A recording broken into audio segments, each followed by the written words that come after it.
Everyone, welcome back to 30 days of Python series. మనం ముందు వీడియోలో లైబ్రరీస్ అంటే ఏంటి, ఎన్ని టైప్స్ ఆఫ్ లైబ్రరీస్ మనకు ఉన్నాయి అండ్ ఎక్స్టర్నల్ లైబ్రరీస్ లో నంపై, పాండాస్, మ్యాథ్లబ్లిక్ ఇలా ఇవన్నీ ఉంటాయని తెలుసుకున్నాం. వీటిని మన పైథాన్ లో ఇన్స్టాల్ చేసుకోనికి we need to use a command line which is called as pip install. మనకు కావాల్సిన లైబ్రరీ నేమ్ అక్కడ మెన్షన్ చేసుకోవాలి. సో ఈ రోజు వీడియోలో మనం నంపై అంటే ఏంటి, దాన్ని ఎలా ఇన్స్టాల్ చేసుకోవాలి, అసలు దాని వల్ల మనం పైథాన్ లో ఏం చేయొచ్చు, అంటే దాని వల్ల యూజ్ ఏంటి, ఎక్కడ మనం దాన్ని యూజ్ చేస్తాం అని తెలుసుకుందాం. లైక్ ఇప్పుడు మనకి చాలా ఎక్కువ నెంబర్స్ ఉన్నాయి, అవన్నీ మనం ఒక లిస్ట్ లో స్టోర్ చేసినప్పుడు వాటిపైన ఆపరేషన్స్ పర్ఫామ్ చేయాలంటే ఇట్ ఈస్ వెరీ డిఫికల్ట్. అంటే it takes a lot of time, memory consumption, ఇలా అన్ని చాలా డిఫికల్ట్ అవుతుంది.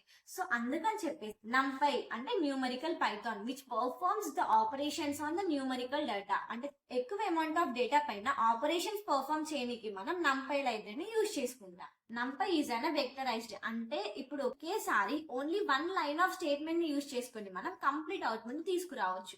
అదే లిస్ట్ తీసుకున్నామంటే ప్రతి time, every time loop repeat అయినప్పుడు మాత్రమే మనకి ఒక ఆపరేషన్ జరిగింది. బట్ నంపై యూజ్ చేసుకుంటే మనం only single line of statement తోని మనం ఆపరేషన్ కంప్లీట్ చేయొచ్చు. అండ్ నంపై లో మనం అరేస్ ని క్రియేట్ చేయొచ్చు. అరే ఈజ్ అనే collection of elements having similar data types. So వాటిపైన ఆపరేషన్స్ అన్ని పర్ఫామ్ చేయడానికి మనకు నంపై యూజ్ అవుతుంది. And mathematical calculations like some, mean, average ఇలాంటి ఏ ఆపరేషన్స్ అయినా చాలా ఫాస్ట్ గా మనం నంపై యూజ్ చేసుకొని ఎగ్జిక్యూట్ చేయొచ్చు. మనకి చాలా ఆపరేషన్స్ అండ్ ఫంక్షన్స్ ఉంటాయి. Based on user requirement or problem statement requirement మనకి కావాల్సిన ఫంక్షన్స్ ఆర్ ఆపరేషన్స్ మనం యూజ్ చేసుకుంటాము.